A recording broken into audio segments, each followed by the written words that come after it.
Extra stock YouTube channel में स्वागत है। डिस्क्लेमर, यह लेख केवल सामान्य सूचना के उद्देश्यों के लिए है और इसे निवेश, वित्तीय या किसी अन्य प्रकार के पेशेवर सलाह के रूप में नहीं लिया जाना चाहिए। सभी निवेश निर्णयों से पहले कृपया अपने वित्तीय सलाहकार से परामर्श करें। लेख में उल्लिखित जानकारी सार्वजनिक स्रोतों से प्राप्त की गई है और लेखक या प्रकाशक द्वारा इसकी पूर्णता या सटीकता की गारंटी नहीं दी जाती है। निवेश में जोखिम होता है और यह महत्वपूर्ण है कि आप अपनी वित्तीय स्थिति, निवेश लक्ष्य और जोखिम सहनशीलता को ध्यान में रखते हुए निर्णय लें। हाल ही में सुजलॉन एनर्जी के स्टॉक में एक महत्वपूर्ण गिरावट देखी गई है, जिससे निवेशकों के बीच चिंता बढ़ गई है। यह स्टॉक, जो अपने उच्चतम स्तर से गिरावट की ओर बढ़ रहा था, अब काफी छूट पर व्यापार कर रहा है। यह लेख सुजलॉन के नवीनतम स्टॉक डिप के प्रमुख कारणों की जांच करता है और यह चर्चा करता है कि क्या निवेशकों को इसे एक अवसर के रूप में देखना चाहिए कि वे बाहर निकलें या संभावित लाभ के लिए पुनः प्रवेश करें। इसके अतिरिक्त हम प्रमुख ब्रोकरेज फर्मों से सुजलॉन के स्टॉक के बारे में मिली जानकारियों की समीक्षा करेंगे और इसके प्रदर्शन पर असर डालने वाले व्यापक बाजार प्रभावों का विश्लेषण करेंगे। सुजलॉन पर असर डालने वाली मुख्य कारणों की सूची। सुजलॉन एनर्जी जैसे अन्य ऊर्जा स्टॉक्स बाजार के व्यापक सुधार से अप्रभावित नहीं रही है। कंपनी का स्टॉक प्रदर्शन निफ्टी एनर्जी इंडेक्स के साथ निकटता से जुड़ा हुआ है, जो हाल ही में 2.6% गिरा है और 1030 अंक का नुकसान हुआ है। गिरावट व्यापक ऊर्जा इंडेक्स के मुकाबले कम गंभीर रही है, फिर भी यह गिरावट महत्वपूर्ण है। स्टॉक ने ₹78.1 पर थोड़ी सी बढ़त के साथ ओपन किया, लेकिन दिन के दौरान ₹65.2 तक गिरकर ₹66.4 पर बंद हुआ। ये स्टॉक अब अपने 52 सप्ताह के उच्चतम स्तर ₹86.4 से काफी नीचे कारोबार कर रहा है और यह ओवरसोल्ड रेंज में है, जिससे निवेशकों के लिए सावधानी और अवसर दोनों उत्पन्न हो रहे हैं। वैश्विक और घरेलू कारक जो बाजार के प्रदर्शन को प्रभावित कर रहे हैं। कई वैश्विक और घरेलू कारकों ने सुजलॉन के स्टॉक और व्यापक बाजार में हालिया उतार चढ़ाव में योगदान दिया है। फैक्ट U.S राष्ट्रपति चुनाव। अमेरिका में चुनावों के निकट आते ही निवेशक संभावित आर्थिक नीतियों में बदलाव को बारीकी से देख रहे हैं। राजनीतिक परिदृश्य वैश्विक बाजारों में अनिश्चितता पैदा कर रहा है, जिससे भारत में विदेशी निवेश प्रभावित हो रहे हैं और इसका अप्रत्यक्ष प्रभाव सुजलॉन और अन्य भारतीय स्टॉक्स पर पड़ा है।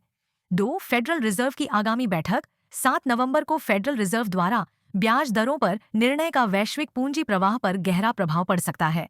ब्याज दरों में कटौती की संभावनाओं को लेकर अटकलों ने भारतीय बाजार में सतर्कता पैदा की है, जिससे निवेशकों का विश्वास प्रभावित हुआ है। 3. तेल की कीमतों में उतार चढ़ाव। तेल की कीमतों में उल्लेखनीय वृद्धि हुई है। ब्रेंट क्रूड फ्यूचर्स $1.18 बढ़कर $74 प्रति बैरल पर पहुंच गए हैं। तेल की कीमतों में यह वृद्धि भारतीय अर्थव्यवस्था पर दबाव डाल रही है और व्यापक बाजार के बिकवाली के कारणों में से एक बनी है। शोर। Q2 के परिणामों में निराशाजनक प्रदर्शन। कई कंपनियों ने Q2 में अपेक्षित परिणाम नहीं दिए, जिससे निवेशकों की चिंताएं बढ़ गईं। विदेशी संस्थागत निवेशक FIIs भी भारतीय बाजार से धन निकालने की प्रक्रिया में हैं, जिसका प्रभाव बाजार पर पड़ा है और सुजलॉन के स्टॉक में गिरावट को और बढ़ाया है। सुजलॉन की वर्तमान स्थिति और ब्रोकरेज फर्मों की राय। सुजलॉन का स्टॉक वर्तमान में कई प्रमुख मूविंग एवरेज जैसे 5 दिन, 10 दिन, 20 दिन और 100 दिन के एवरेज से नीचे ट्रेड कर रहा है। रिलेटिव स्ट्रेंथ इंडेक्स RSI 35.9 पर है, जो यह संकेत देता है कि यह अभी ओवरसोल्ड जोन में नहीं है। रिलीगेयर ब्रोकिंग के रवि सिंह के अनुसार सुजलॉन का चार्ट पैटर्न कमजोरी दिखा रहा है और यदि स्टॉक किसी विशेष मूल्य सीमा से नीचे गिरता है तो यह और गिरावट का कारण बन सकता है। हालांकि एंजल वन और जेम फाइनेंशियल जैसे विश्लेषकों का कहना है कि जबकि सुजलॉन में काफी सुधार हुआ है, यह 65 से 60 रुपए के स्तर पर समर्थन पा सकता है और 75 रुपए के स्तर को पार करने पर इसे सुधार देखने को मिल सकता है, जिससे विकास की संभावना है। सुजलॉन के स्टॉक के लिए समर्थन और प्रतिरोध स्तरों का मूल्यांकन। जो निवेशक सुजलॉन एनर्जी में संभावित प्रवेश या निकासी बिंदुओं का विश्लेषण कर रहे हैं, उनके लिए समर्थन और प्रतिरोध स्तर महत्वपूर्ण संकेत प्रदान कर सकते हैं। समर्थन स्तर। प्रारंभिक समर्थन 65 रुपये के आसपास है, जबकि एक दूसरा समर्थन 61.8 रुपये पर है। यदि बाजार अपनी गिरावट जारी रखता है तो स्टॉक 57.6 तक गिर सकता है। प्रतिरोध स्तर। एक सकारात्मक बाजार स्थिति में पहला प्रतिरोध 92.8 पर है।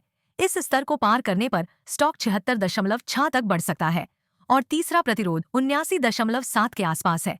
क्या यह एक खरीदने का अवसर है या बाहर निकलने का संकेत? सुजलॉन के हालिया प्रदर्शन और व्यापक बाजार वातावरण को देखते हुए निवेशक स्वाभाविक रूप से चिंतित हैं। वर्तमान बाजार स्थितियां एक अधिक सतर्क दृष्टिकोण की आवश्यकता को संकेत करती हैं और कुछ ब्रोकरेज फर्मों ने जो पहले बुलिश थीं अब होल्ड या सेल की सिफारिश करना शुरू कर दिया है। उदाहरण के लिए वेंचुरा ब्रोकरेज ने ₹50 का लक्ष्य निर्धारित किया है, जो आगे की गिरावट के जोखिम को दर्शाता है। हालांकि जेम फाइनेंशियल और नुवामा इक्विटी जैसे विश्लेषक आशावादी बने हुए हैं और एक 12 महीने का दृष्टिकोण देते हुए सुझाव दे रहे हैं कि स्टॉक स्थिर हो सकता है।